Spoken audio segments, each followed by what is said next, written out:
Welcome to Bullets Nation, the podcast by Bullets fans for Bullets fans. I'm your host, Tracy Malone, a member since we've come back into this league 10 years ago.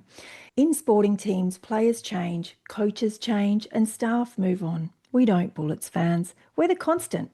We've been here since the early days and we'll still be here when the next banner goes up. This is our space to talk about our team at length. No 30-second hot takes here. We're here for real hoops chat. We love this club. We argue, we cheer, we ride every run, and we carry every loss. So settle in and suit up. If you're Bullets family, you're home here. This is Bullets Nation.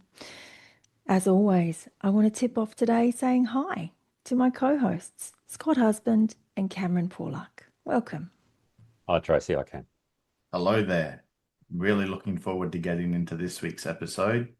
So let's start with where we've been starting off for the past few weeks with Trivia Thursday. It's back, I remembered. This week's question was, can you name the other team that Bullets legend Leroy Loggins played for? The answer was the West Adelaide Bearcats. Played one season for them. Started with the Bullets, went to West Adelaide, then came back. Shout out goes to Sue Pellizzari, I hope I said that correct, for being the first with the correct answer. Well done, Sue. Well done, Sue.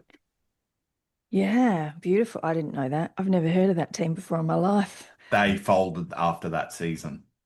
Thank God for that, because we got Leroy back. Yeah, and became the 36ers. There's defunct teams and there are teams right now. Yeah. Yeah, and a big shout out to Peter Crawford, our ex-assistant coach of the Bullets. Yep. He is being inducted into the Queensland Basketball Hall of Fame. I'm so happy to see PC being rewarded for his lifetime of dedication to basketball. Yep. He grew up with a ball in his hand and has been so talented and has done such great work. He's now on the coaching staff for the Beijing Royal Fighters in China. So shout out to PC and enjoy all of your Hall of Fame celebrations. You really deserve this. Yeah, congratulations, Peter. Congrats, Peter. And shout out to Rocco, who has been absolutely killing it over in the G League in the past few games. Yes. So great to see him developing and getting some really good minutes. So well done, Yeah, and Rocco. this is his first season over there. Can you imagine what this kid's going to do? That's Because right. he really is still, he's a young man, but really still a kid. Whew. Congratulations also to Tane Murray, who got the call up from the Tall Blacks. I was saying on Thursday night in the members bar, I can't believe he's not on the roster. How is he not playing for New Zealand? Yeah. And then the next day, boom, Bang. there he is. Yeah, so let's talk about the poll on Spotify. I put a poll up each week and I asked, are we going to beat SEM at home on Thursday? I said in the last podcast I was taking nothing but a win. 4 people voted on that and they all said, no, we're not. So I'm sad to say you are all correct. I had a bit of a laugh when I saw it. I was like, we're realists then, aren't we? It's fans. So before we get into it as well, I always want to do a quick shout out to everyone who comments, messages and gets involved on the socials, on YouTube and Spotify, and especially in our Messenger chat group. We see it all and we honestly love the passion, even when you disagree with us. Maybe especially when you disagree with us. It shows you care about the club and the game as much as we do, and you see us as a safe space to be able to open up, which is great.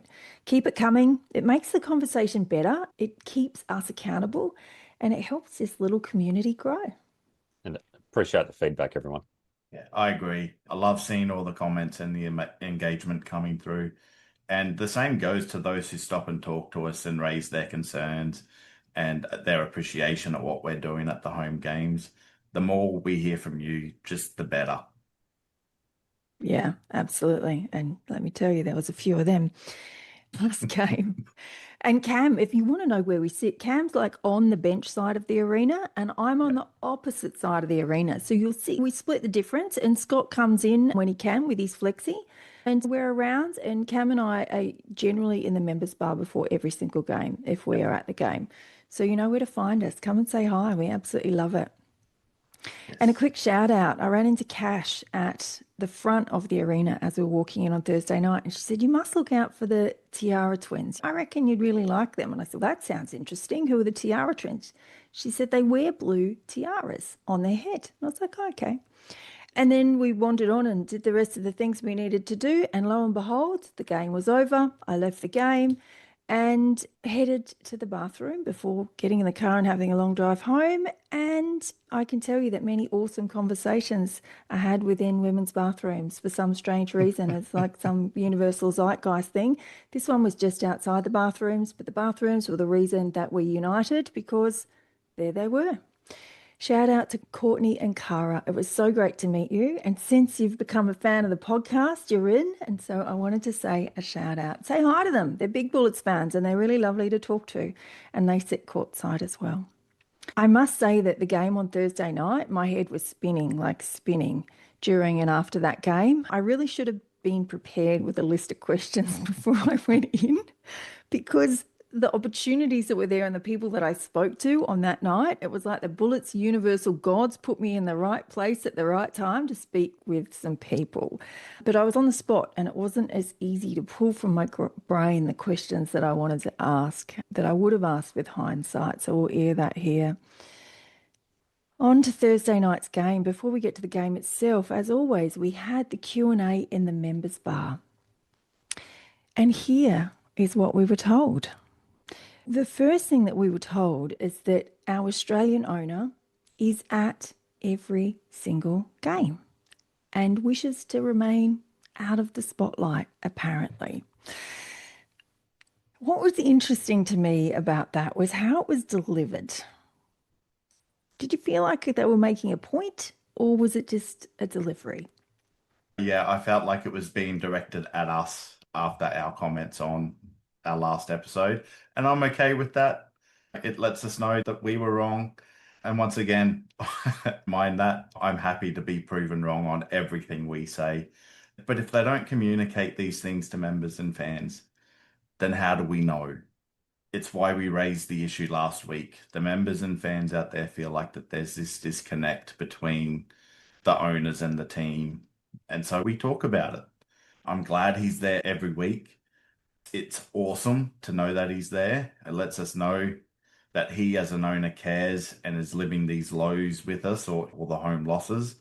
It's a great thing to actually know that he's there with us. Yeah, it felt like that to me too. And I'm always happy to be wrong. And we say often on the podcast, Yeah. please tell us we're wrong. Please prove us wrong, Bullets. But what was really interesting was I think that's worse. We'll get into that a bit later. It was like, you're wrong. And I'm like, that's worse, guys. That's not a good thing to be happy about. Now, the next thing we asked the question about JFL, because there's stories all over the place. Let's get the real story of what's going on here. His time at the Bullets brought up some things for him that he was maybe unaware of, is what we were told.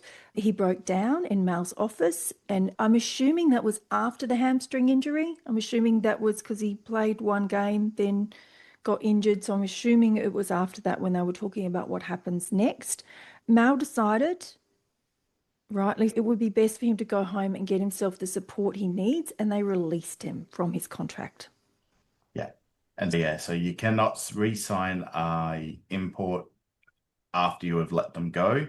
JFL phoned the club the Tuesday before the woeful GC game against New Zealand, and he asked if he could come back and finish what he started. Mal said to him that we can't re-sign you unless there is a season-ending injury.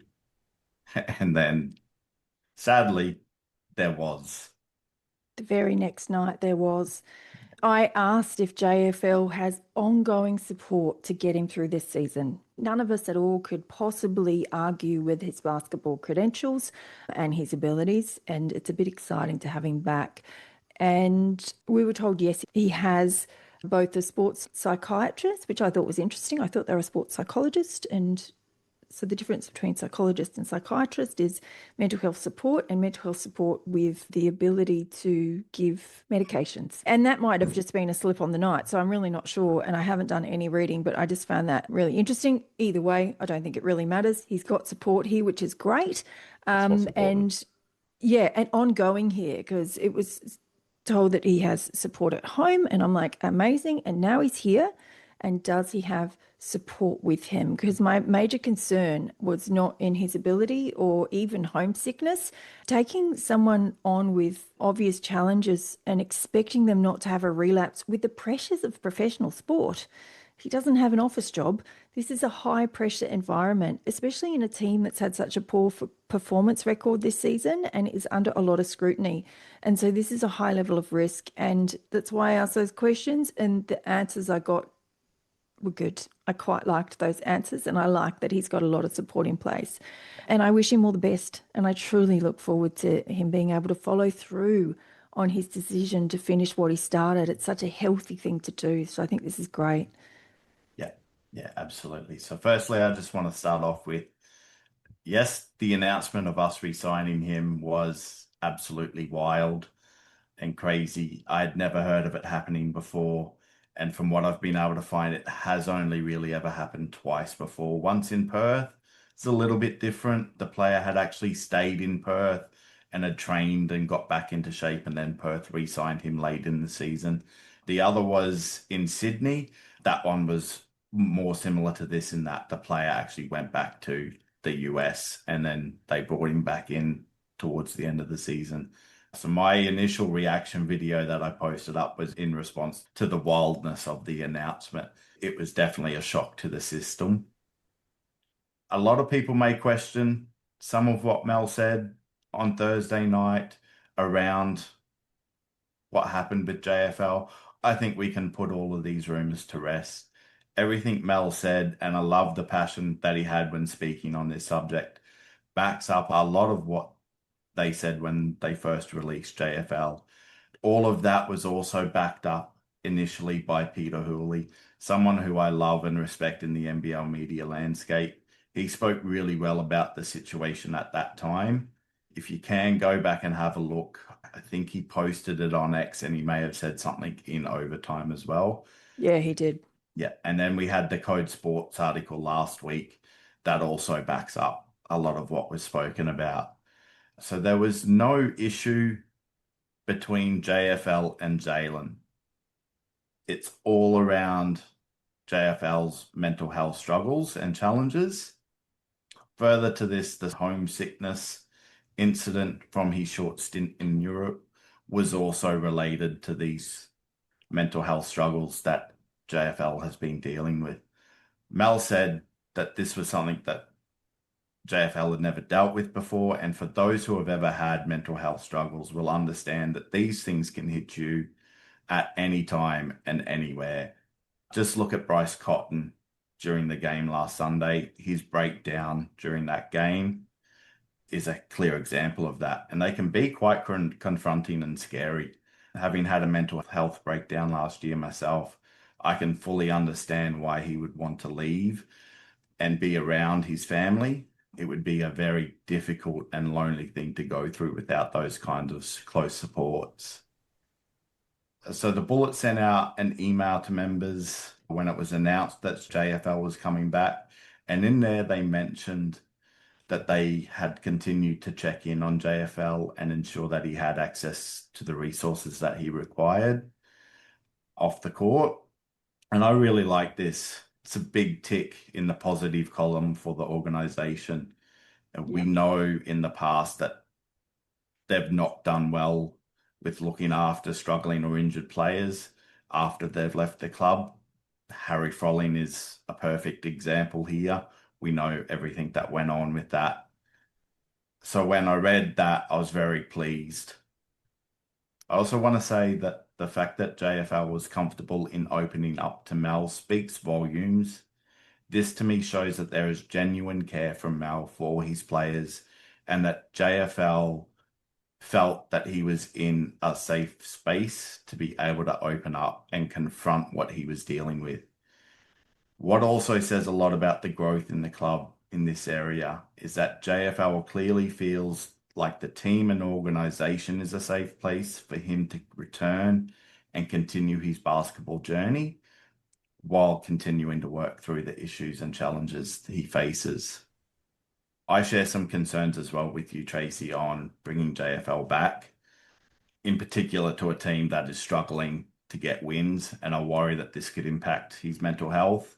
Yes, it is a gamble, and considering where we are at in the season, you've got to ask if it's a gamble worth taking.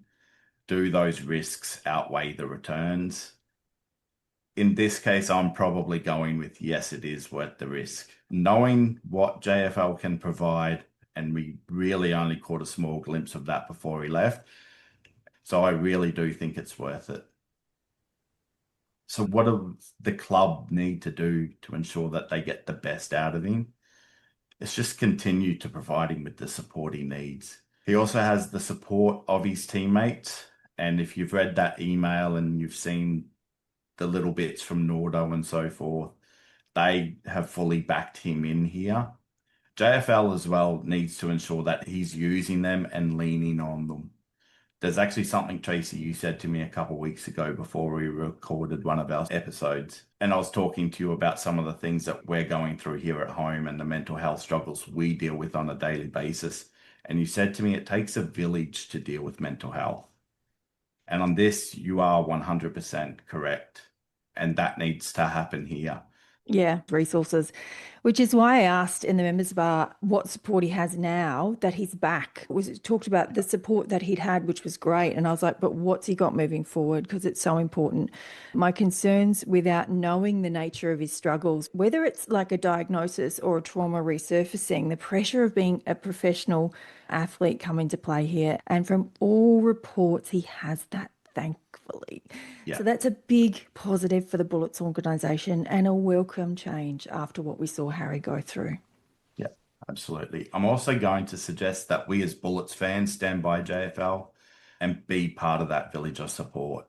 Open your arms to him and welcome him back. So from me personally to JFL, if you're listening, welcome back. I hope you're doing well. Go out there and show us how great you can be. Yeah, I pretty much second all of what you've just mentioned, Cam. 100%. I was initially shocked at JFL's impending return. I was like, what the? And then, but once processing it and thinking it through, making sense of how it can work for the team, Tracy, I concur with what you said about the risk of this as well. Yeah, it reminds me of, again, the difference that other clubs such as United, the vetting they do reference checks and things like that. Like they contact several people before they sign someone, like particularly imports. So there's some recruitment and rostering decision-making differences between clubs. Yeah, so Mel also spoke about Jaylen Adams. Mel said he liked Jaylen. He's a great guy, but he's got some things to work through and wasn't able to meet the professional standards that the team required. I, like a lot of people out in the basketball world, hope that Jaylen is able to get the help and supports he needs to work through these things and get back to the level of player that we all know he's capable of. Not for us, but for himself. And I hope the Bullets are offering him those same sort of resources that they were offering JFL. It's then purely up to Jaylen to use them and get himself in the right space. I hope he gets some help for what he needs to work through. Honestly, the signing initially, I wasn't a huge fan. The best case was that he would at least perform to a level of productivity that he did last season, but that obviously didn't happen. Yeah. We were never going to get MVP Adams from a few seasons ago. From what I've heard, his back has been shot for 2 years. Again, like, where's the vetting, which should include health and fitness checks? AA clearly has some things that he needs to work through, both mentally and physically. And I hope he's able to do that. I genuinely do. Yeah, amen to that. All right. And then we spoke about Jonny Drama. And it's still going. So I believe, and I want to get verbatim on this because it's important. First of all, we were told I did not want to go in a new direction. And I like Jonny and wanted him, but we could not come to an agreement on terms. Is that what you heard, Cam? That is, I can confirm that is what I heard as well. He also said that the fans have been unfair to Nashi and especially Brooke, who he feels with time would get better. He said if he could go back and change it, would he? Yes, is the answer. So I've checked out Brooke and Nashi, and let me tell you, Brooke, because somebody said I think she's an influencer, and that's all I'd heard. She is an actor, she does voiceover, she is flying in this world. So I have no problem that when she leaves the Bullets organization, she is going to be totally okay. She is a force to be reckoned with, and she's got so much stuff going on. I looked up Nashi, he's got a whole company behind him as well. He's doing all kinds of great stuff. So I'm not worried that they're going to be jobless when they leave this job and we get Jonny back. I really think that they're going to be completely okay. I then asked if you can change it now, to which there was no answer. And then Judy, Cam's mum beside me, said, can you change Jonny's mind? And Mel said that was a better question. He said he could change it if we had more than 6 people who wanted it. First of all, that's really interesting because if he is reading the posts and all the comments in the Bullets groups, of which there are 2, he would have seen that the first post, not by us, asking to bring Jonny Drama back, had 47 comments on it. So I'm not sure where 6 came from. Yeah. Does that mean he's a man of his word, or that we already have Jonny? Well, makes you wonder, doesn't it? His response to this has me really intrigued. Because when you say we couldn't come to an agreement, this would make us assume that a conversation was had, that there was a back and forth and they simply couldn't agree. That's a logical assumption. Is that what you would assume from hearing that? Yeah, that's what I take from that. Yeah. Yeah. So it just so happens that there is somebody that I know who I've known this person for a good decade now. And we found out one day while catching up that they randomly know Jonny and Hannah. And so all of this time, I've been hearing little snippets about Jonny, not during this. I didn't reach out until recently just to confirm some things. But over the years, I've heard he loves this job so much. He loves the Bullets. He loves basketball. He prioritizes this, except when he went on the TV show and things like that. So he prioritized this over everything else in his calendar. And I've been told and had this confirmed to be true, to be sure, because I was confused from what I heard on Thursday night, that Jonny put his proposal in as usual. He didn't change his pricing from last season. He was not asked in for a meeting to negotiate his price. He was simply told, we are going in a new direction. I find this so interesting. Now, I wasn't in the room when it happened, so I can't say 100% that this is the truth because I didn't see it with my own eyes. But this is a long-term trusted friends who have told me this directly from Jonny. And so when we got comments on posts on Facebook this week saying of the Bullets, it's corporate driven, dollar driven, and not member driven. And the words were politician like, as opposed to having true credibility. I couldn't argue. And nobody knew what I knew until right at this moment. How do you feel about that, fellas? Makes me wonder why Errol Sanita, who ran the Silver Bullets, chose not to come back. If we're not able to come to an agreement, that means it's about cost. Was he lowballed on the usual cost for himself and his dancers? Did he have to make a tough decision? Yeah. And so it makes us wonder because when I put all the information in front of me, it just really makes me wonder if this season's home game team was put together from a budget perspective and they wanted to spend less money, then I would say congratulations. You are getting the game day that reflects your budget and the budget that you've paid for this season. And soon enough, we'll be back at South Bank because people want the whole experience. And Jonny, Adam, and Errol have one thing in common. They're experts in their craft. And the work in the arts, this has been a thing for a long time, and it was a big one during COVID. They need to be paid what they deserve. But from all reports, they haven't put their prices up. They were putting the same price in as last season. That's Jonny. I can confirm that from Jonny. I cannot confirm it from the other two. I'm making an assumption. That's an assumption. But each of them also love and understand the game of basketball. I'd had just as many basketball chats with these people as I'd had about anything else, about the game itself. They knew the game and they love it.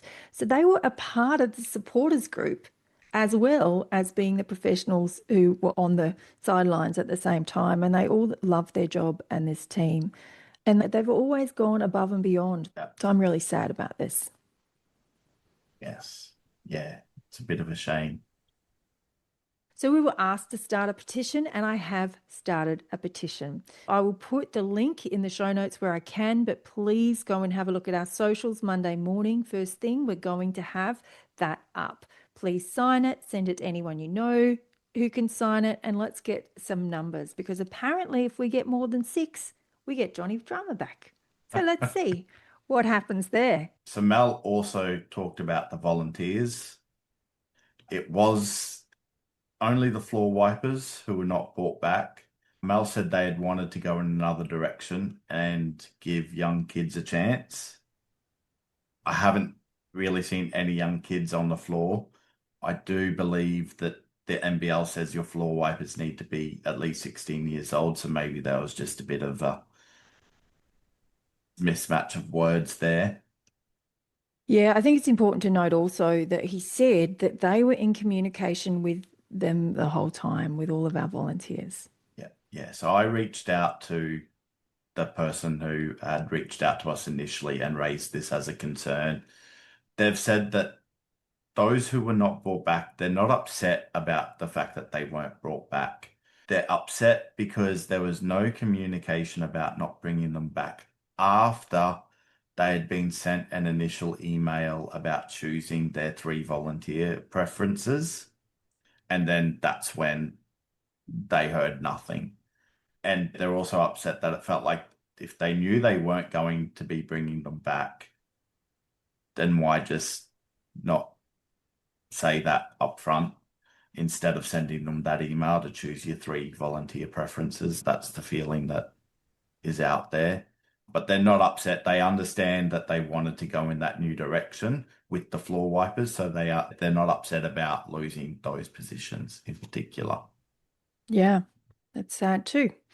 I did ask one quick question as they were heading out, which was Sam McDaniel, because he was in there as well, who will be back after the fever break, and he was this close to playing in Thursday night's game. I said, how much of a difference are you going to make to our defensive team and rating? And he said, a lot. And then he said, the guys are doing a great job. And I'm like, I hear you, and we're 8th in the league. Let's hope you can bring that. It was great to hear from him.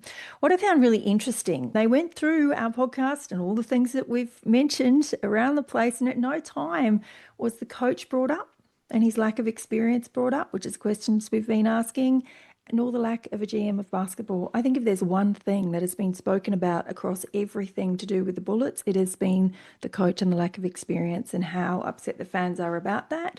And I found it really curious that wasn't brought up.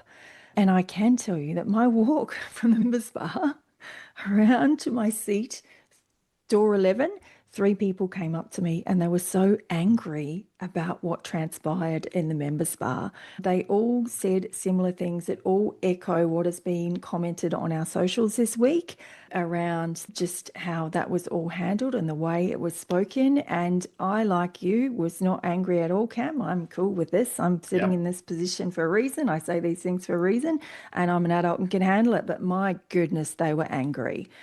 But before we get to the game itself, I want to talk about Olgun had his podcast during the week, and he spoke about the gambles and risks that the Bullets have taken that haven't paid off so far.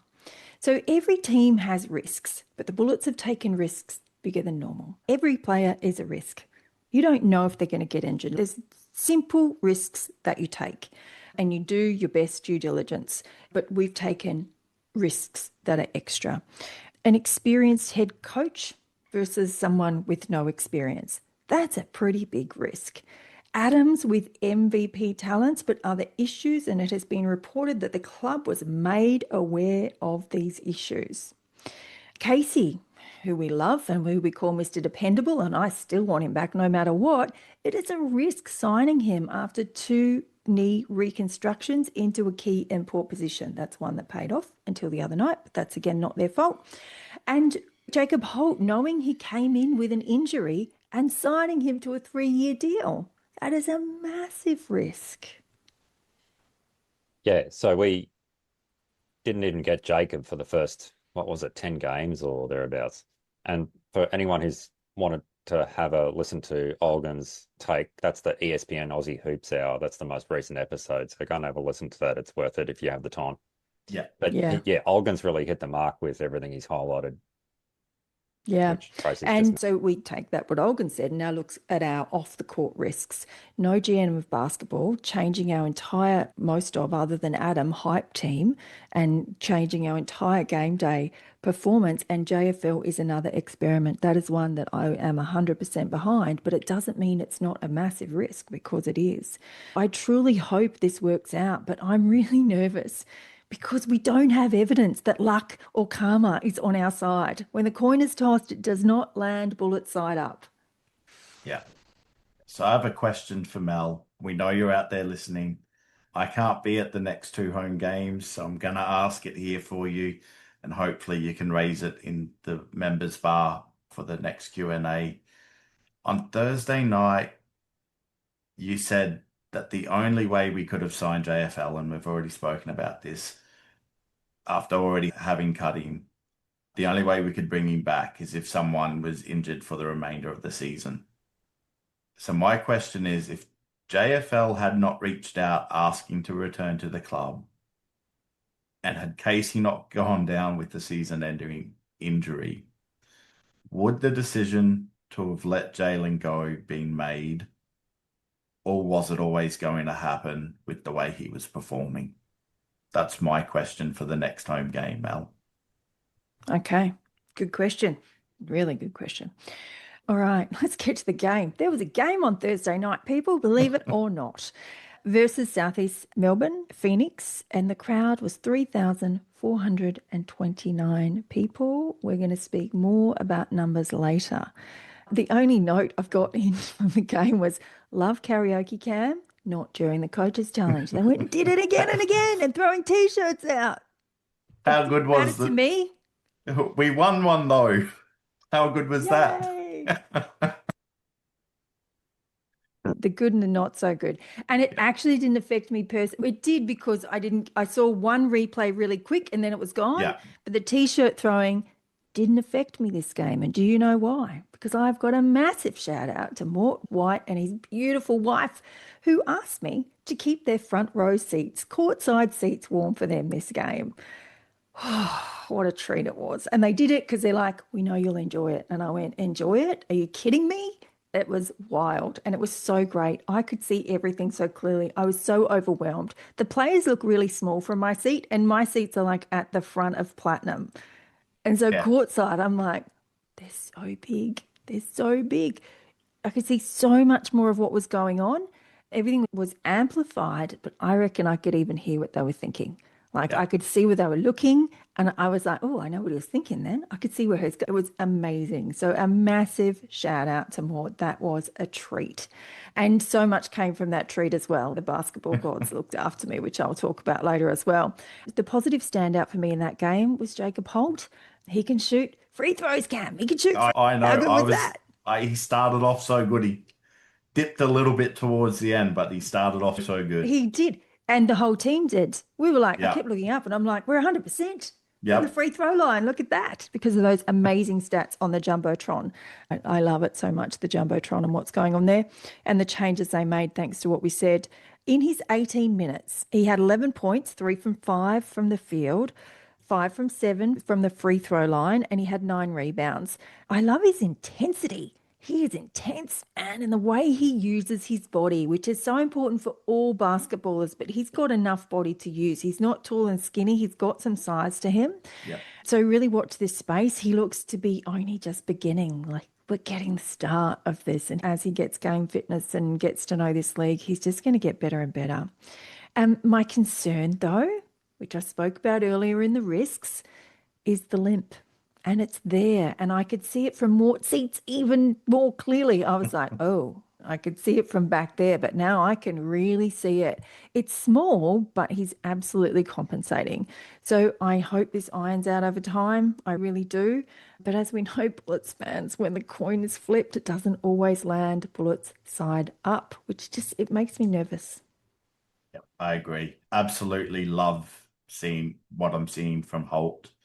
He just does a little bit of everything. I'm interested to see if he can shoot the three ball. I feel like that was something that was said that he can actually stretch the floor and shoot that. I know he had one attempt and he got fouled, so it just adds another bit of depth to the team makeup. Andrew Gaze has said on a number of occasions now that he looks a lot like Cam Bairstow, so much so that he looks more like Cam Bairstow than Cam Bairstow's brothers do.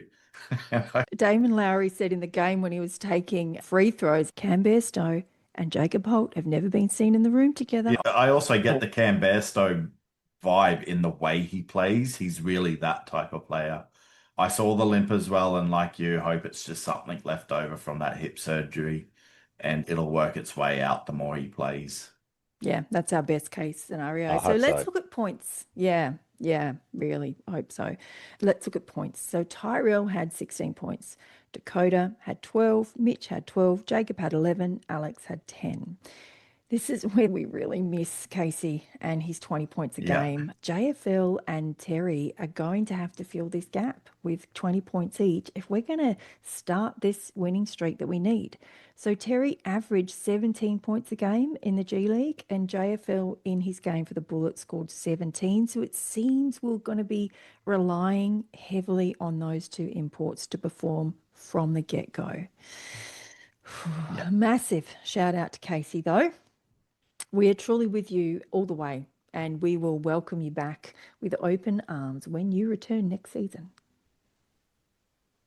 Most definitely. In his interview during the broadcast, he said he liked what the Bullets organization were saying for next season, so we can make a big assumption he'll return to our team. Fingers crossed. Yeah, absolutely.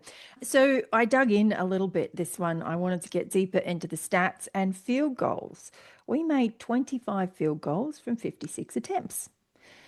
Southeast Melbourne were 35 from 80 attempts. Let's look at the 3-point line. Southeast Melbourne, 15 from 36 attempts, and we were 4 from 18. Now, we did not hear anyone blaming the refs in the press conference, and that is because we had 27 free throw attempts and Southeast Melbourne had 20. Did Southeast Melbourne actually take 116 shots from the field and we took 74? Is that really a thing? And I've done the maths and it's true, Bullets fans, it's true. 42 extra shots that Southeast Melbourne had in that game. And the glaring stat is the 23 turnovers to the Bullets and 7 to SEM. Doesn't constitute to 42 extra shots. No, they looked after the ball horribly though. Their passing was so sloppy and there was just way too many forced passes. You can't do that against a team like the Phoenix when you've got players like John Brown III and Wezi Windu on the court. Those guys are just built different. They're long and they'll pick off any pass that isn't on point. Yeah, and I can confirm from Mort's seats that John Brown III is unlike anyone else I've seen, except for maybe Kwartnoy in his length and agility. So whilst Illy is a great defender, with John Brown III and that extra length, it's whoa. Yeah. Just on the sloppy passing, how much of it is the Bullets' lack of cohesion and how much of it is the Phoenix D that they were wearing them like a tight dinner suit? Is it 50-50, a little column A, column B? I only go with it 70% us, 30% opposition. The sloppy ball handling isn't just something limited to this game. I think it's something that's been a big thing throughout the season for us so far. And it's just highlighted more against the better defensive teams in the league. Yeah. Here are our turnovers for the season because I went into it. Now you ask the questions. So I'm just going to read them as the games went on. 11, 15, 13, 17, 14, 20, 10, 17, 8, The only two games we've had less than 10 turnovers is New Zealand and Cairns, 13, 14, 17, 11, and 23. And it just really got me thinking because I'm like, what is actually happening here? I went to the shot chart and I looked at where are we on the shots taken per game against every other team in the league. We're last. We are last. We are also third last in 3-point attempts. We're now second last in 3-point percentage, which a few weeks ago when I was looking at this, we were around fifth or sixth, I think fifth. So there's been a massive drop off there in our percentage as well. Yeah. So that was my long way, Scott, of answering your question. To me, to say that our offense needs work is a complete understatement. And not taking away from SEM's defense at all, I think it was 100% Bullett's fault because of those stats. And also because we had no other game that week. If you remember last podcast, I said I'm taking nothing but a win, and this is why. We've blamed travel, we've blamed the ref, we've blamed all of these things as to why we can't get things done. And all of those things were gone. Yes, we were down 2 imports, but we should have enough with what we've got to be able to really seriously compete and push for a win on our home floor. They've played them before. This is not a new surprising thing that they come out and be this defensively intense. So nothing of what they played is a surprise. They knew full well what they were up against. They had a week to sort it out. They had a week to get their scout in. They had a week to fix their offense from the last time that they played them and sort this out. This leads me to think that it may be the lack of the right plays and the players on the floor for the plays. Because I love every player in this team. I do not have a bad word to say about any of them at all, and I truly admire their talent. However, I don't believe we have the pieces to make a winning team, and I hope this changes with our 2 imports and Sam McDaniel coming back. I really hope that changes, but I am not seeing it right now. Yeah, I agree. Yeah. And so I went deeper again and I had a look at the shot chart, which showed me something else interesting. Our paint points, we had 33 shots and we made 20. SEM had 30 shots and they made 15. So that's nice. We were above them on that. The shot chart paints a picture of the paint and the 3-point line, but we had no shots taken in the 2-point range beyond the key. And so this is where we need Sam McDaniel back because he has that beautiful little pull-up jumper, that mid-range shot, and we need a mid-range game back. We have a gaping hole in this area. I do think 100%. Casey also filled So that mid-range game. He's got a good mid-range shot that when we're struggling, that's where he would go to. He'd pull up and get that mid-range shot to settle things. So that's, we're missing them. Yeah. So on the positive note, we could say with Sam and Terry coming in, you would hope that would change considerably from our very next game. So that would be lovely to see. Touching on plus minus for a minute, we don't put too much weight on this, but the only player that was in the plus this game was Lamar Patterson with a 1. He was a +1.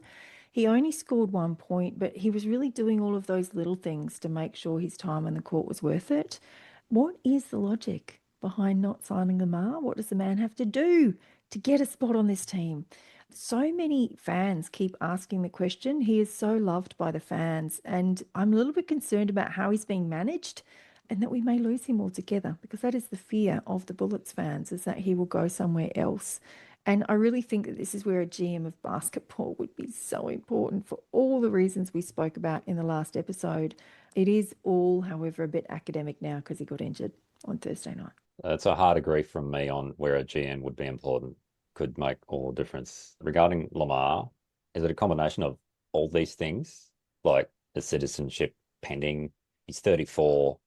They believe they can get someone who's more prolific at scoring, but can also defend. That's not what I'm thinking. That's what I'm suggesting. That's what other people are thinking. And my counter argument is that it's his cultural fit and his basketball IQ that he brings that makes all the difference in what he brings to the team. Yeah, I'm torn on the LP thing. As you said, Scott, his citizenship and age, not wanting him to come in and be our third import for those reasons makes sense. And it's the only thing that I can think of as to why you wouldn't. Everything else he offers just makes him that logical choice to bring in. Geordie Hunter went and had himself a game. And I remember you saying previously that Ty has it over him, and we didn't see that on Thursday night. And Ty came into this season as a big and exciting, dominant big. And I just don't feel like he is that anymore. Is he still that? Yes, he has the potential to be that, and yes, he is it. But it's not coming through, and he's not being made to shine in this team. Geordie Hunter had a career high night on Thursday of 24 points, and we did our old trick, playing other players into form. Yeah, just quickly on Geordie's career high night, a lot of that was him shooting from deep. His 3-point shooting this season has been off the chart for him anyway. And so I feel like we didn't defend that very well at all. I feel like Ty's confidence has been shaken. And I don't know if that's because we're just not using him enough, getting him going early on, and we're not using him in the right way. He definitely struggles against these more agile bigs and those that like to play outside on that 3-point line. And we've spoken about this before. He does look like he needs a rest, which is why I would rather him not go and play in the FIBA break. But then maybe him going and doing that, it might help him find his mojo again. I hope that's the case. Yeah. Yeah, there's a lot to be said for returning to your homeland and just standing on that soil for a little bit. Yeah, we didn't scout them well enough. We really didn't scout them well enough, knowing that, because that was my answer when you asked the question, Scott, what do we do? I'm like, that's the coach's job. The scout needs to say what it is they need to do. And so they didn't cover that. And that's really interesting in It itself. definitely is. Yeah. And I really think for somebody who is our highest percentage shooter in the team and has the least amount of touches and shots for his time on the court, that has to change. It really has to change. If you take the Damon Lowry coaching philosophy, Damon Lowry is just like, you're a guard, get the ball to your big. Yeah. Yeah. And early. Look Yeah. what Southeast Melbourne do with Sobey. I watched the Adelaide game last night and I'm like, this coach, Josh King, has figured out Sobey. Do you know why Sobey is playing the way he is? Because he's put him into a leadership position. He's done all the things. But do you know who takes the first shot of every game for Southeast Melbourne? They run a Sobey. play for Sobey because Josh King knows if he gets his juices flowing early, he is going to have himself a game. That is a smart head coach. And what do we do to our most talented player on the floor? 3-point line dribble handoffs. Yep. Okay, so I think we actually have a roster of talented players, but not all the pieces to make our stars shine. And we need to build our roster around Tyrell more. He's like an island and too easy to guard due to all the reasons we've stated in this podcast and on other episodes. And we're too easy a scout. All we can do is hope Jacob develops more, but he seems to be more of a backup 5 than a 4. And so now we have to hope our undersized Terry Taylor can help fill the gap on both offense and defense, because it's not enough for him to be a great offensive threat anymore because we're too close to the bottom on defense as well. He's got big shoes to fill in the scoring ability, Mr. Dependable. But if we're to make a run, he has to be way better than Casey was defensively as well. Yeah, so just on that, some of the things that I saw after last episode, one of the key things that seems to be coming out is that he is very Jay Sean Tate-esque type of player. So he is offensively very good, but also defensively, he's quite solid there as well. Just with the minutes of Harrison and Holt's minutes, like, what are Ty's minutes? It's like 30 or thereabouts, isn't it? And Holt, he's not playing 10, he's playing 15, 20. So there are minutes when they're both on the floor. Yeah. Yep. And maybe sometime in the future, there'll be more minutes when they're both on the floor, perhaps. Yeah, I would be just so much happier if there was another big in there, like Maddie Hodgson, that really tall person that can come in and be that backup five, doesn't have to play a massive amount of minutes. And then we can roll with Jacob and Terry at the four, or they can swing around through there. And I just think we've got a gaping hole down there. Yeah, I agree. We've said it before, or at least I've said it before, and I'm going to keep saying it until something changes. Can we please find Tane Murray more shots? He is actually our best three-point shooter. Why are we not finding shots for this kid? Especially when he's in our starting lineup. When we're finding him the ball and letting him go to work, he looks amazing. And so I just don't know why we're not doing that more often for it, especially when we're struggling offensively. Yeah, absolutely. Someone in the group as well on the Bullets groups in Facebook had a go at Dakota Matthias for not being very good. And that and the Murray question, I'm going to answer them both by telling you a little story. Thursday, big night, got home late, heaps of notes because so much went on. So I was just in Google Doc writing away, got up Friday morning, had to get my son to school. And I was like, I don't even have the thought to make breakfast this morning. I'm going to make a quick smoothie. So I pulled my blender out, plugs it in, wouldn't start. And I was like, God damn it, what's going on? I don't understand what's going on. It was the little bullet, got the big blender out. And I'm like, is it the power? Looking around going, no, they're on the same thing. Maybe it's the plug. I'll change the plug. And so neither of my blenders will work. Anyway, I finally got one of them to work because do you know what I did? I thought, I have to be the problem. It's got to be me. Everything else seems to be working around me. It must be me. At no time did I blame anything else. I got home later and realized that I hadn't set my blenders up to be the blender that they needed to be. There was nothing wrong with my blenders. They were perfect. I hadn't set them up. I hadn't put it in the right position of the thing to press the thing to make the thing go. Yeah. And this is what I see from our shooters. We have got so much talent on this team and they are not being set up. Do you remember Chris Smith, the amazing gun shooter from Japan, and we seemed to break him? He came in and he wasn't able to shoot. Different coach, not Stu Lash's fault, that one. But we seem to not be able to set our players up to be the brilliance that they are. So this is another Tyrell Harrison-like problem. We're not running enough plays for him and we're not getting enough open looks for our actual three-point shooters. What on earth is going on? They're just not being set up to showcase their talent. And that is what an experienced head coach does. Josh King, Nathan Sobey, case in point. He knows how to make his players shine. And a massive job of a head coach and a really experienced head coach is to get to know his players, to get the best out of them on the court and run plays that are going to make everyone shine and know who needs the first shot and who can work their way into the game. And I do not believe we have that at the moment. Yeah. Perimeter defense, I was talking about it earlier about Geordie Hunter and the way we defended him there. But I said on last week's episode that we needed to defend the Phoenix on the three-point line from the get-go for us to have a chance. And we just didn't do that. I felt like we gave them way too much space early on.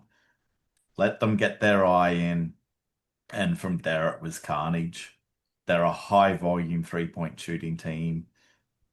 You know that they're going to jack them up. And the scout says, force them to beat you from the paint. And just on that, having seen last night's game where they played Adelaide, Adelaide clearly did some work on them from that three-point line because their three-point percentage did drop, I think, by 10%, which for them is quite significant. So it works if you defend them well on that three-point line and force them to go elsewhere. Yeah, this perimeter defense, it's going to continue to be an issue until I can work something out for Ty guarding someone like Hunter in particular. Like when you've got a big that can shoot the three, it's in the scout. Yeah. And that's also when Smack comes back, job. You can't just rely on, oh, when Smack comes back, it'll be just much better. There's 5 guys on the court. All 5 players need to defend. Yeah, because it's just not that situation with Ty. They're continually going under screens instead of fighting over them, giving shooters like Sobey the opportunity to just pull up and hit open shots because They're not fighting over the screen. We're letting poor shooting teams get good looks all over the court. New Zealand, case in point. We're either not rotating fast enough on our defense or we're just giving them way too much space. And the other issue is that I'm seeing is we don't seem to be making those adjustments. Once Hunter started dropping those 3-point shots, we really didn't make the change to pressure him and get him to put the ball on the floor and make him score at the basket, which is where I think then Ty has it over him. You got to make adjustments. Yeah, you just have to. And just one last thing on defense. If you want to from win. me. If you don't want to win, don't bother. Yeah, don't bother. Yeah, so one last thing on defense from me. The T-Man over on X posted the following. Defense is 30% skill, 70% effort. And the holes in the Bullets defense is effort related. He said the players have no respect for Stu and it shows in their effort. He goes on to say, look at how players look and listen to coaches like Vickerman, King, Roth, etc., those types of coaches, and then watch the Bullets with Stu. Enough said. What are your thoughts on that? I'll give you an example. Recent Phoenix game, I think Owen Foxwell, then maybe there was a defensive lapse, he missed an assignment, and King just hooked him. Yeah. So there's no And favourites hooked or him, anything. we mean bench. We don't mean Yes, sorry. hooked him. We mean benched. Poor choice of words. He benched him. Yeah, absolutely. Yeah. And I've said this many times before. If we had a seasoned head coach, would we have a different result here? And time and again, it's a yes. I had a really interesting conversation with someone whom I cannot name because if I even try to say what they do, it will be glaringly obvious as to who they are. I was fortunate enough to meet them and have a chat. And I asked them how they thought the team was going. They've had a long association with the club and a decent capacity. And they said, don't want to spend the money. We'll get to that later. I said, what do you think about the coach? And they said, we don't have a head coach. Go and stop looking at the game, Tracy, for just 3 minutes. Just 3 minutes. Don't watch the game and watch the bench and see what happens. And look at who's actually doing the coaching. Now, I see head coaches go and talk to their assistant coaches consistently, but it's usually a one-way conversation. The coach is delivering information to the assistant coaches often. Sometimes you have assistant coaches bringing it back out and they're saying things and that's the way it goes. What I saw was the opposite when I watched the Bullets bench, and it was that the assistant coaches were delivering enormous amounts of information to the head coach. This is why I'm off that Stu Lash train. The more people point things out to me, I was like, oh, it really is something that we see here. On the defensive thing, if you've listened to any more episodes in this podcast, that I love the WNBA, and Cheryl Reeves, the former USA women's coach and the longtime Minnesota Lynx coach, she scouts the opposition to the point of determining which pass to stop when they run the offensive set, when the opposition runs it. She literally says, when they run fist, they're out there and they're running fist, these are the options that they will do. She says, I now know, because we've tested it, and these are the basketball minds that are over there, that if we stop that pass, we have the best chance at shutting their offense down and we will get the turnover. That's how good scouts can be. And that changed the face of when some people went and played for her. It was Kelsey Plum who talked about it. And she did an interview and she said, when I played for USA, we stopped calling plays against Minnesota. We just stopped and we had to find a whole new way of running plays because we didn't want them to know what we were doing for them to have that much of a defensive intelligence over us. And so that's how good it can be. And ours is nowhere near the standard, because if we won't even fight over a screen or adjust when someone gets hot, and well, let me adjust that. I'm positive every player can fight over a screen and stop a pass that they know is coming. I don't believe the scout is putting them in a position to. Go back to the blender story. I don't think they're being put in a position to do that. Yeah, absolutely. So at halftime of this game, I was up and I was off out the back. My son was so excited that he could eat whatever he wanted and how much he wanted. And he did come home with a sore tummy. But at halftime, we got up and we were going to walk out the back. Someone walked up behind me and said, "Hi, Tracy." And I said, "Hi." And he said, "I'm a listener of the podcast. My name's Ben." I was like, "Oh, great." And he said, "I'm the owner." And I was like, "Oh, welcome." So many owners of teams that I see in the media, they give me Clive Palmer vibes, and they're not good vibes, people. They're like, Ben did not. He did not give me Clive Palmer vibes at all. He gave me the opposite of Clive Palmer vibes. I was like, oh, this is nice. Open, young, kind, really nice person to talk to. And the great news, Bullets fans, is if you go to the Bullets website and you look at his photo, he looks just like that. And he sits front row opposite the Bullets bench on the free throw line. If you're ever looking for him, that's where he'll be. He told me he's at every game. And I think it's a real shame when you're trying to build community within a club that you don't want to be seen. If you were seen and if you did get involved, you would actually build faith and trust within the fan base for this organisation. We'd see you as being one of us instead of someone following along from another country and not available at a game. And don't be shy, Ben. Don't be shy. We have a lot to say and we should be heard. And it will show in seat numbers if we're not listened to, but we won't bite. We're not mean. We're really not mean. And I do wonder, are you ever going to come and venture up into the members bar and say hi to the people who have been buying tickets and put their hard-earned money on the line for a long period of time? I met his beautiful son, Bastian, who is a lover and a player of the game, because I said, "Do you play? Do you love the game?" And he said, "I love the game, but my son plays." And his son plays point guard, little dude. So how cool is that?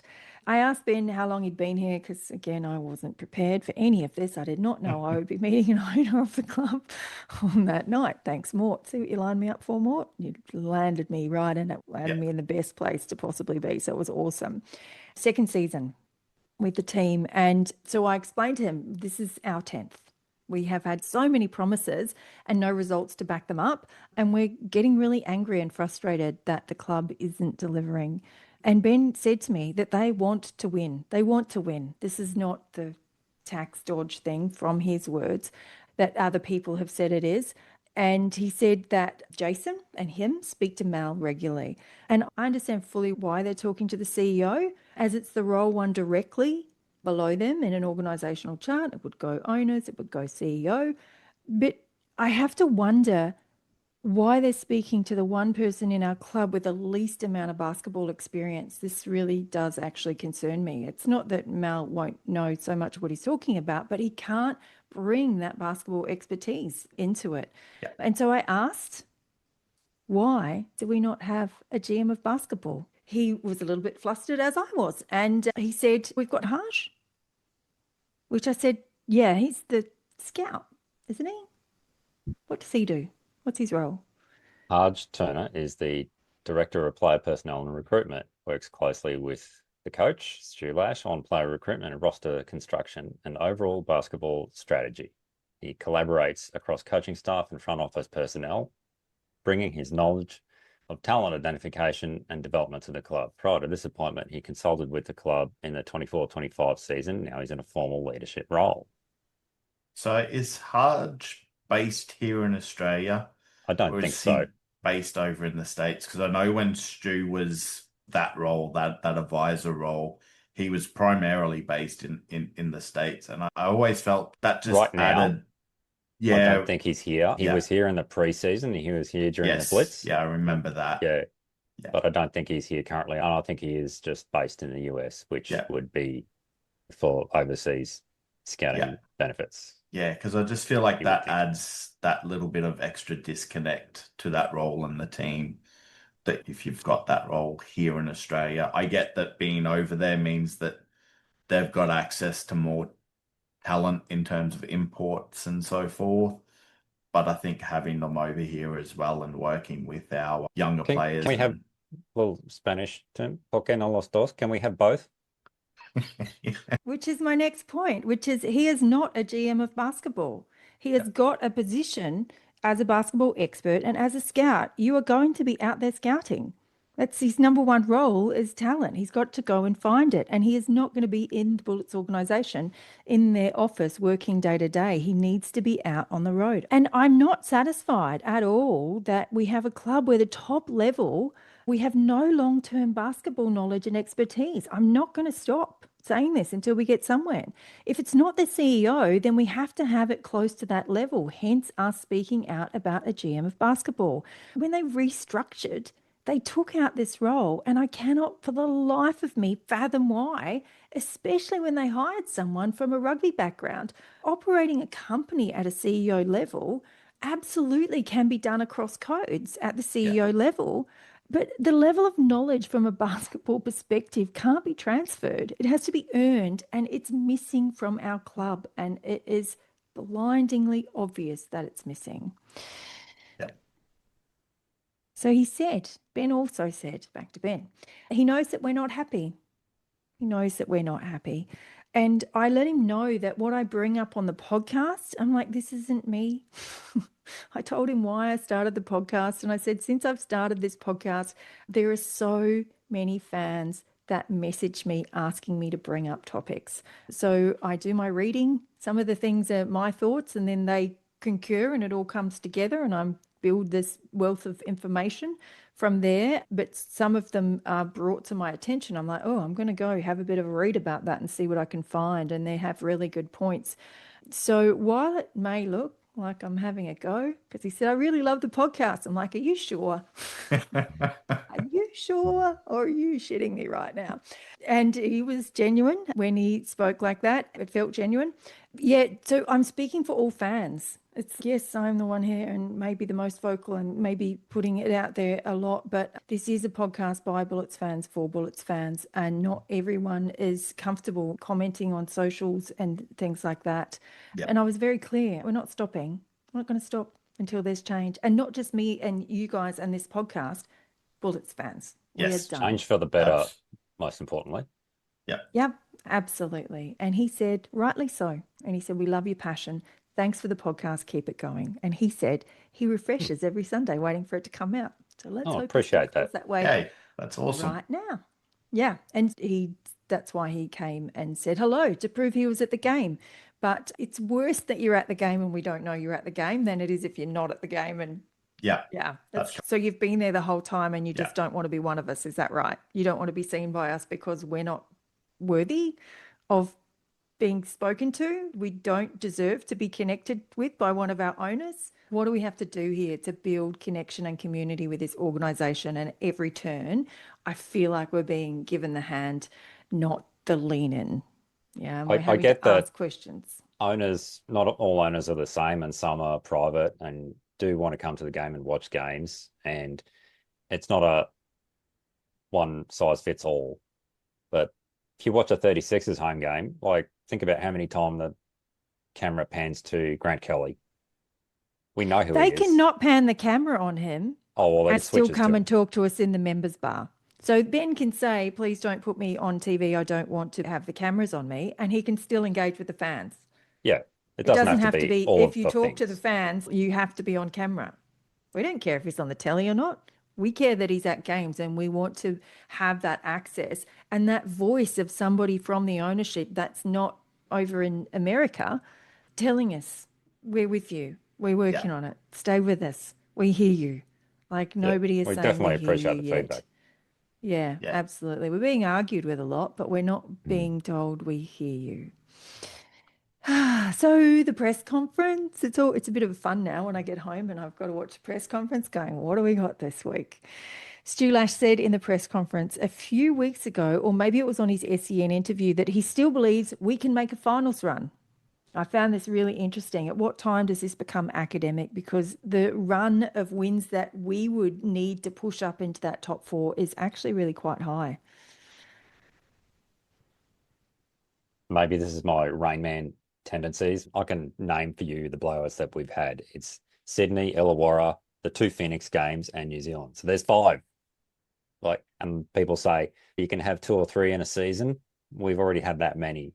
So if you take it by those numbers, I'm trying not to be glass half empty, but it was academic after that third one, whichever game. The most recent New Zealand game, it's just about nailed it.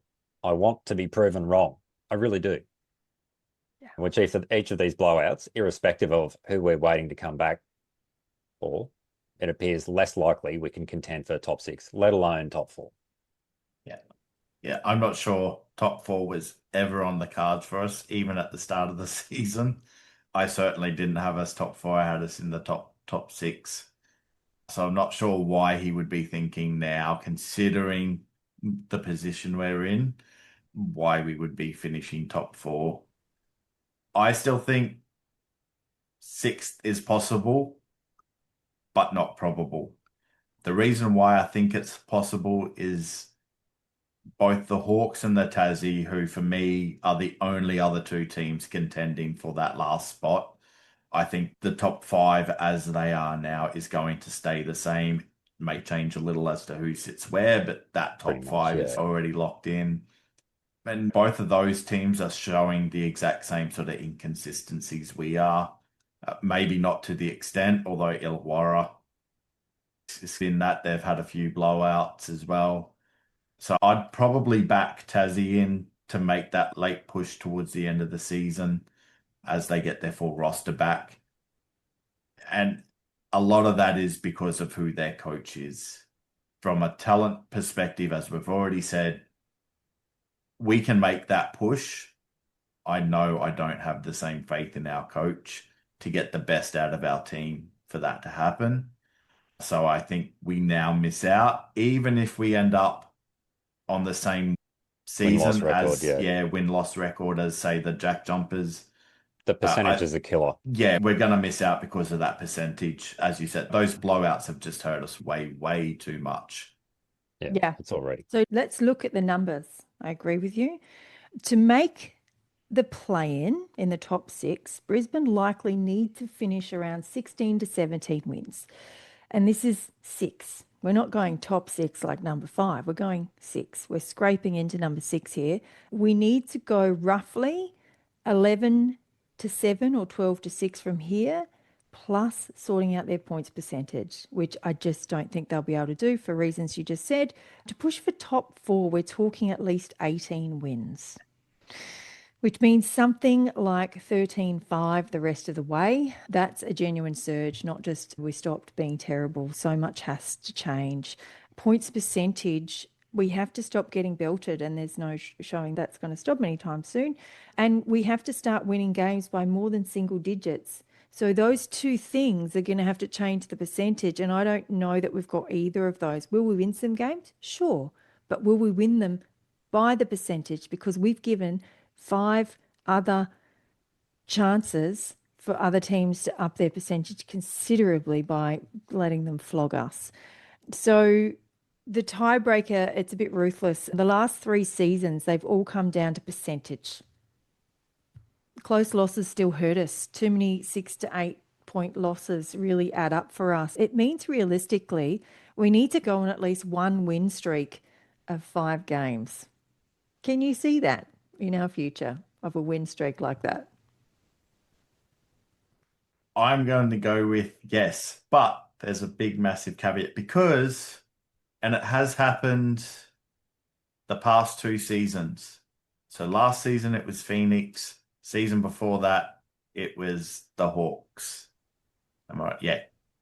So those 2 teams did it and they made a push. They were looking horrible. No one thought they were going to get anywhere close to top 6, and then they managed to scrape through both times. But what happened to both of those teams for that to happen? They had coaching changes, and that changed everything. So the only way I think we're going to go on that streak and to push into that top 6 is for that kind of a change to happen. Just on the probabilities alone, it's less likely. And the more the L's rack up and the longer it takes to just get another W, it just seems the odds are against that happening. Top 6. Yeah, absolutely. Yeah, so I know it is possible. Is it probable? Nope. So for years now, the fans have said that the owners of the club won't spend money. And I thought with the new owners, this wouldn't be true. I've been backing the owners, thinking, no, they're spending money. And I do believe we were told in a members forum with the owner that they were ready to spend. Remember when we did that one thing with the owners seasons ago? I don't think we've heard from them since. And they said we're ready to spend. And so in that interesting conversation with a person who I cannot mention, they said the club used to feel like a family with McLennan and McKinnon in there, and now it feels like a corporate machine, which was really interesting because then that night the comments that were coming out after the members bar were the same thing. And I was like, this really is in the air of that feeling that is there. And they said that they're also really tired of the owners not spending money and nothing is actually changing. Now, I know fans have been saying this for some time. Coming from this person who's been on the inner sanctum, I knew it was time to take a look.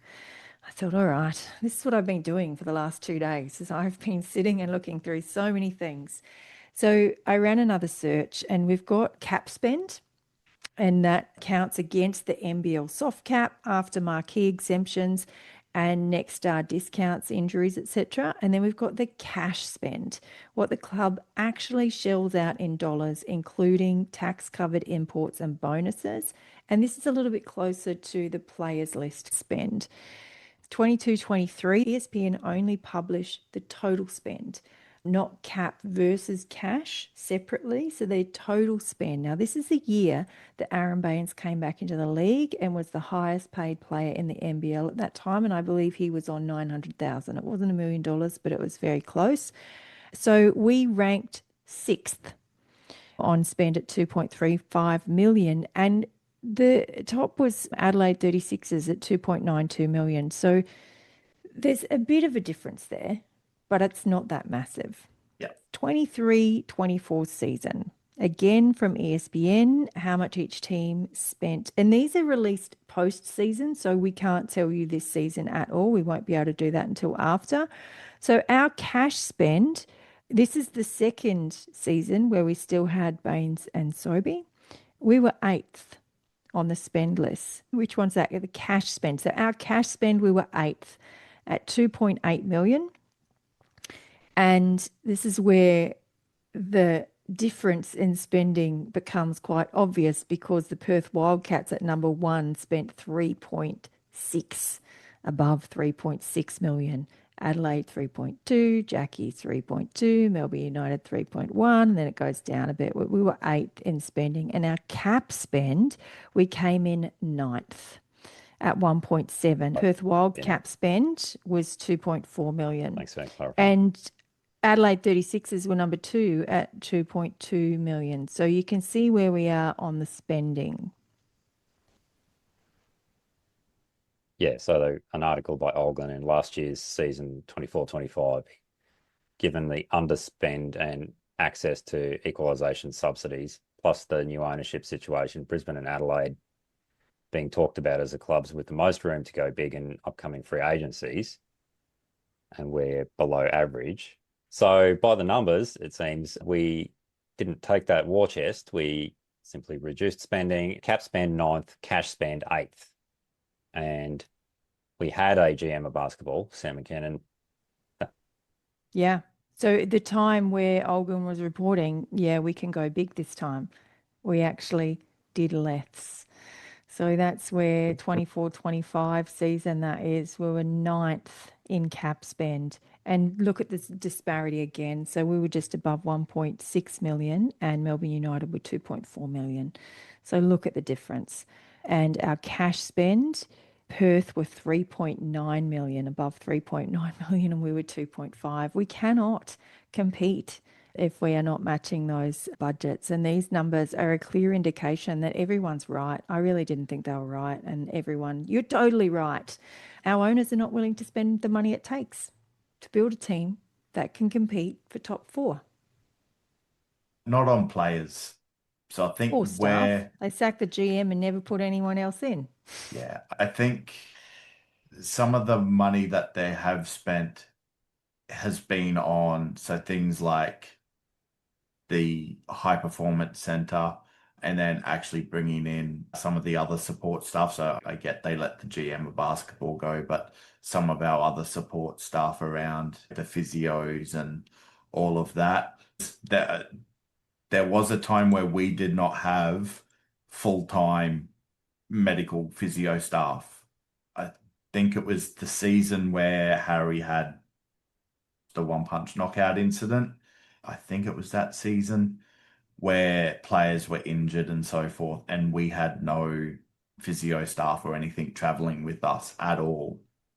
And so they have, since the new owners have stepped in, they've actually brought full-time on board. Yeah. They have done those things off court, but it's definitely the on court stuff where they now need to really be focusing on.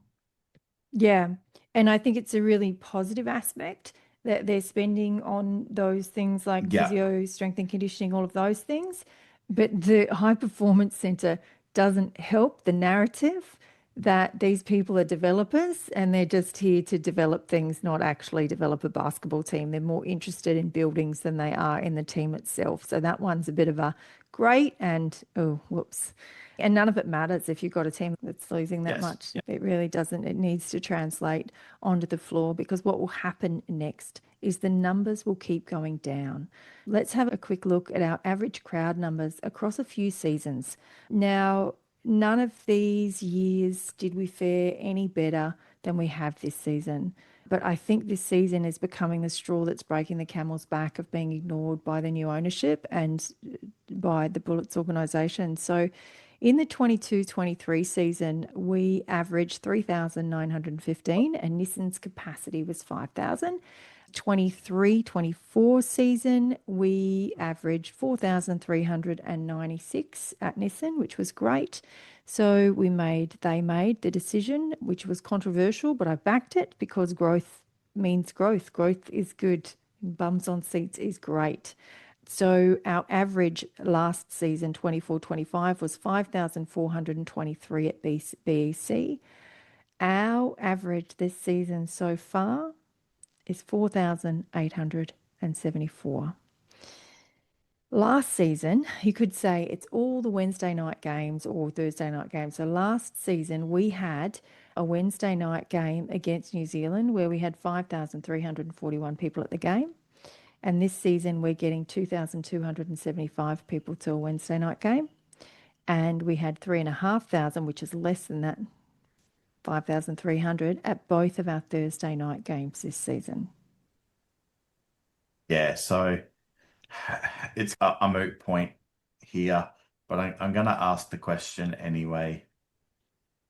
Do you think, based on those numbers, especially that 23-24 season and the 24-25 season, do you think we jumped ship from Nissan Arena too early?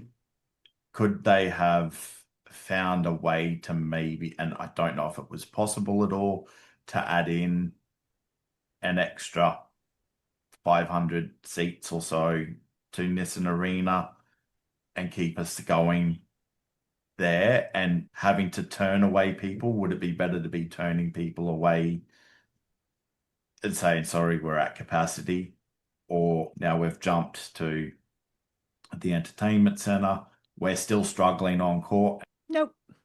Okay. They changed too much. We were Yeah. ready for growth. Everything in the Yeah. numbers said we were ready Fair for enough. growth and we were Yeah. growing. But when you take Jonny Drama, you take Errol out and you give us this lackluster budget game day performance and we get the same old stuff again, we're promised more and we're delivered less, people are going to start not spending their hard-earned money on our socials. There is a woman who upgraded this season to courtside seats because they really wanted that experience. And we're not even going to have a membership next year. We don't even see a point in coming. Wow. Yeah, and the amount of people, one of our longtime Bullets fans now follows Cairns. They're like, I watch the Bullets and I'm in your groups. I hope that changed, but I'm going to be a Cairns supporter from now on because at least I know they've got a community club and they care about their fans and there's just a different vibe there. And so I don't think we jumped ship too early. I think the new direction that was wanted to go in didn't work. It didn't work. I'm all for risks, but we took too many. Purely on seating capacity, it had to happen when it did. And leaving enough. aside the Yep. fact that one venue's on the south side and one's on the north side, leaving that aside, because you lose some fans who But you go, gain "Oh, I'm on the others. south side." Yeah, Yeah. Yeah. it's Yeah. swings and roundabouts in that regard. Yeah. And the diehards like us will just drive. We'll make the time and we'll drive. Absolutely. We find a way to get there Yep. Yeah. when we can. Yeah. That's it. Yeah, I don't think we left too early. I think there were too many Okay. decisions made that changed things too much because our biggest game of the season was our first game of the season, our biggest number. So we had 6,946 people turn up to the second game. We had 5,000 to our Friday night game, 5,200 to our Saturday game, 3,600. And then the next Saturdays, we're only just getting 5,000 people. And that first Saturday game, we got almost 7,000 people. And that tells a very big story that people are just like, that was shit. Why would I bother? Why would I bother? And it's Yeah. a really good question. The only reason I continue to bother and will continue to bother because my love is for the game first. And I want to watch the opposition in the flesh as much as I want to watch our team. But the watching great basketball, even if it's by the other team, is what's going to keep me in my membership seats for a long time to come, even if we're crap. How many away games did we have before the first home game? I think there was 3.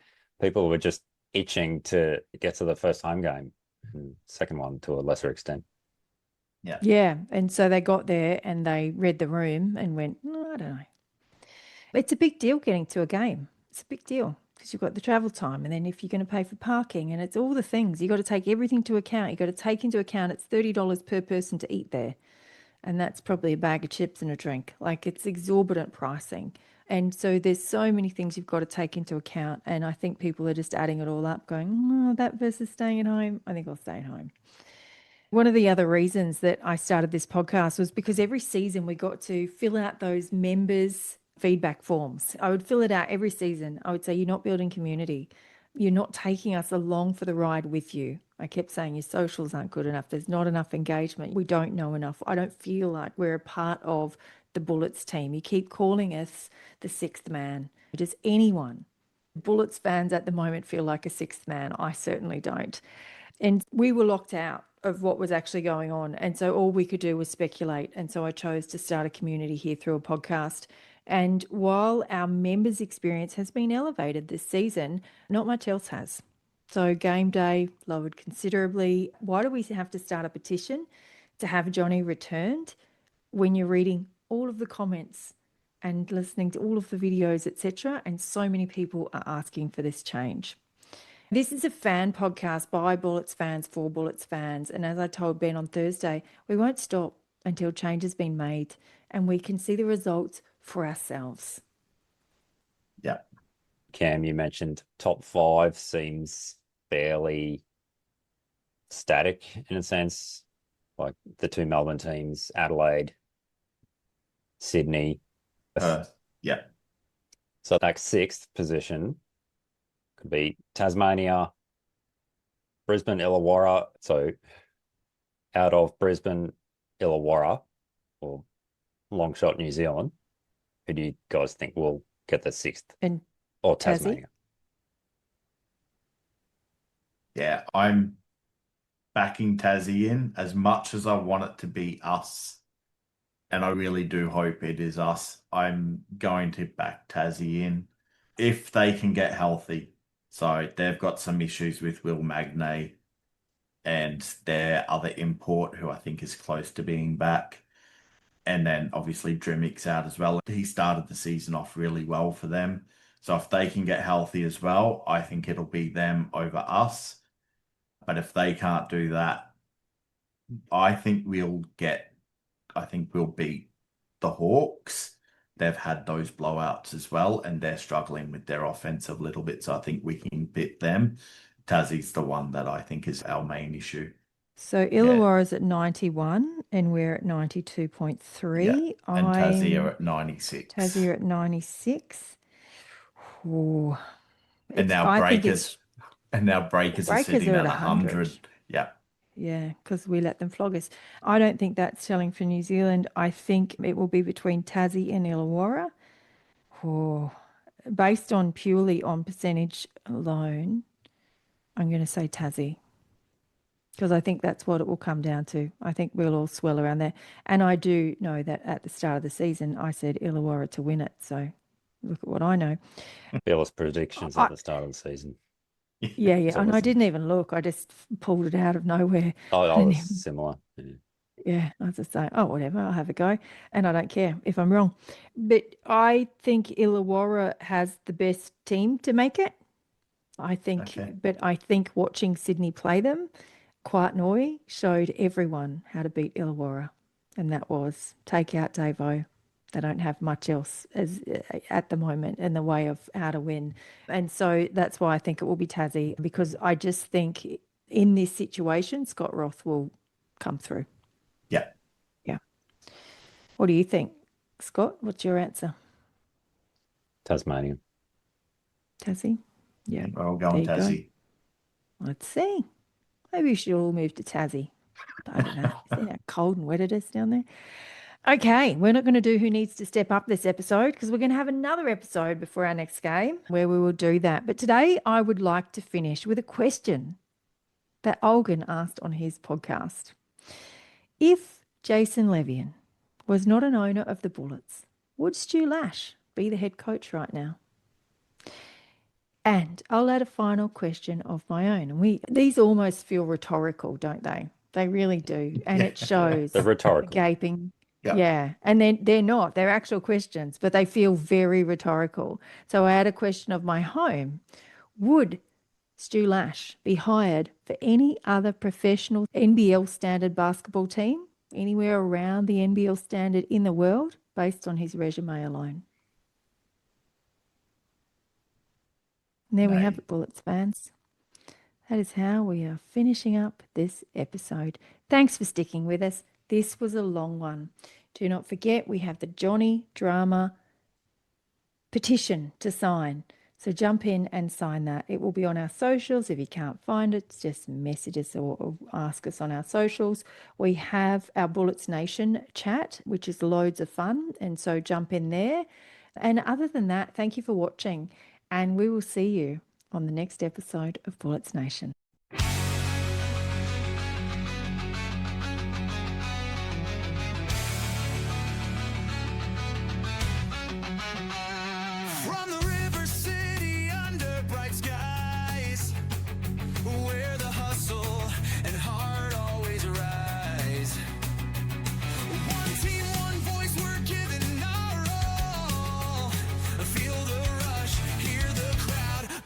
Nation, we're strong and loud.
Bullets Nation, we're strong and loud.